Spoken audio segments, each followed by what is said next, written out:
Okay, so let's think about one of the biggest changes in ancient architecture. For what, over 1,000 years?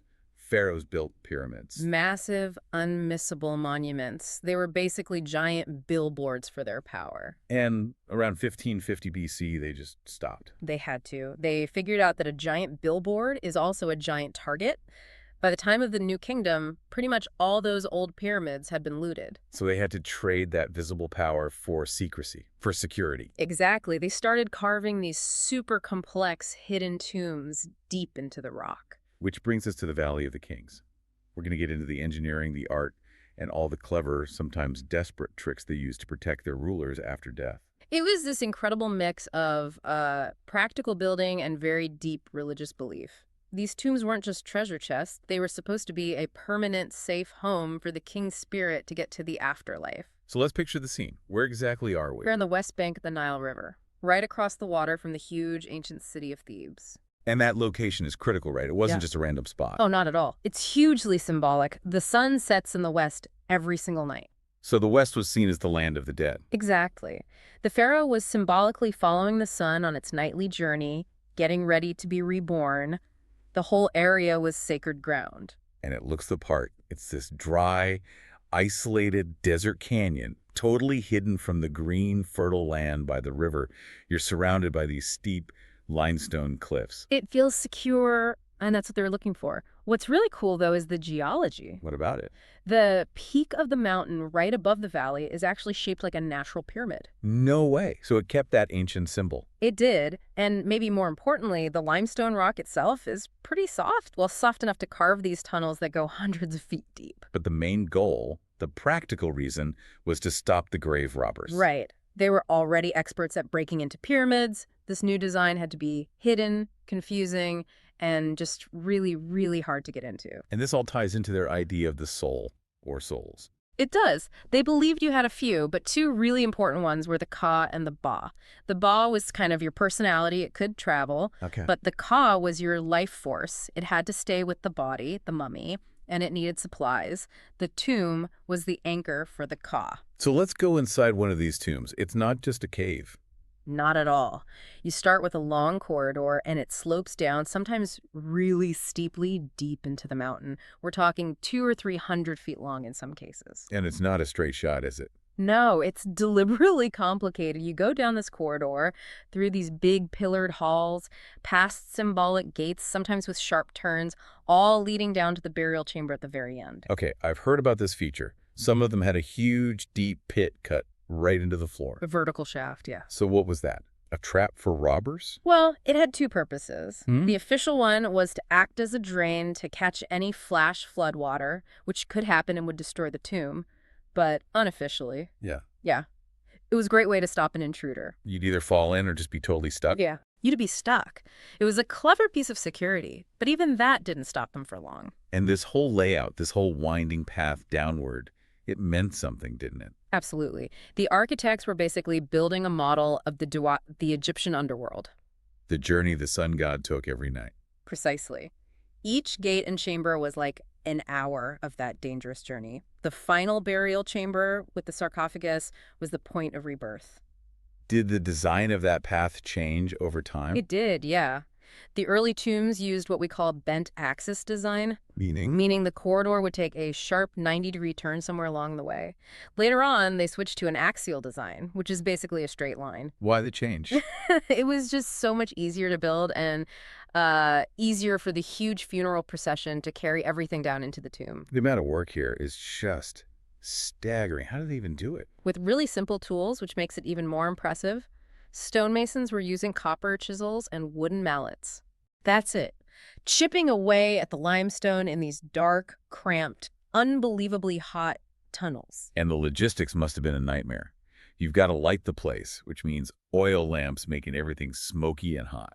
And every single piece of rubble, every chip of stone, had to be carried out by hand in baskets, all the way back up these long, sloping tunnels. They must have been working around the clock. They were.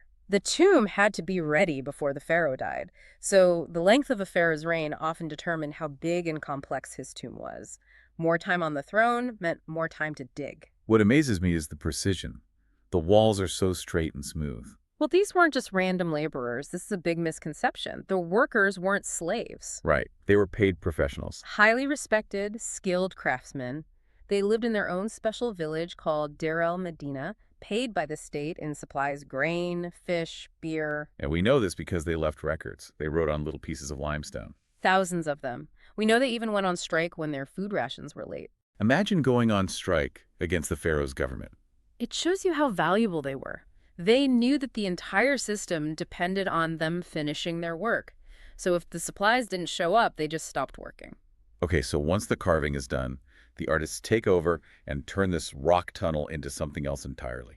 The first step was to smooth the walls with a layer of plaster. Then you'd have the master draftsmen come in. The lead artists. Sort of, yeah. They'd sketch out all the scenes in red and black ink. These were like the master blueprints. Once they were approved, the carvers would come in and create the final reliefs.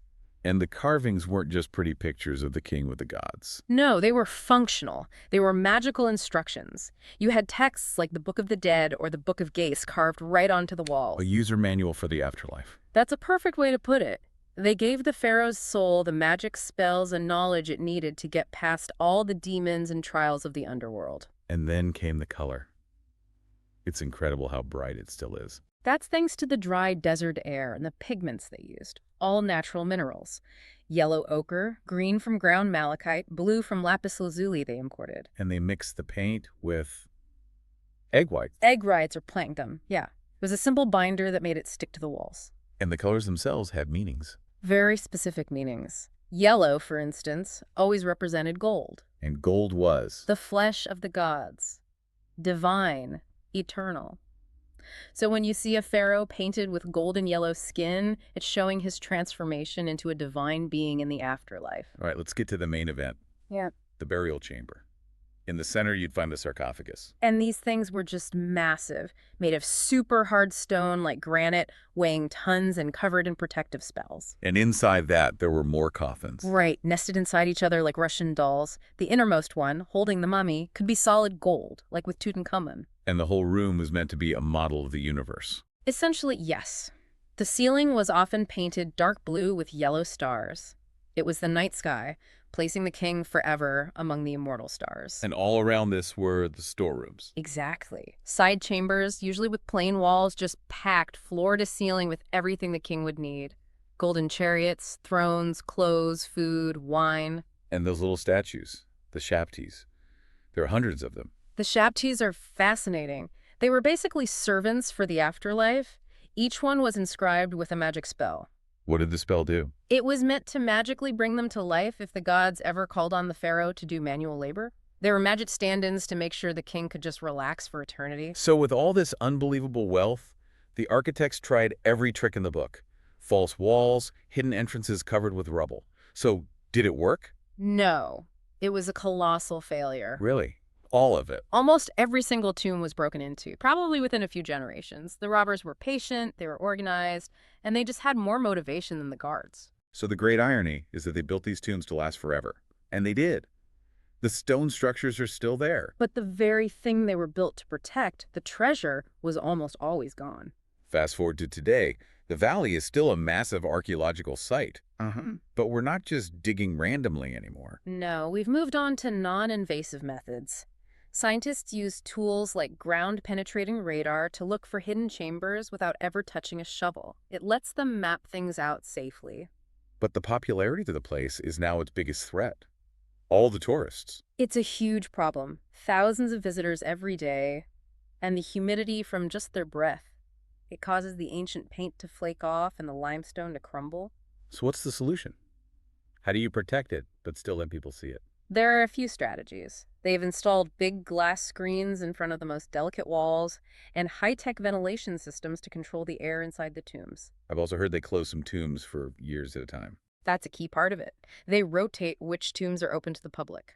Closing a tomb lets the environment inside stabilize and recover.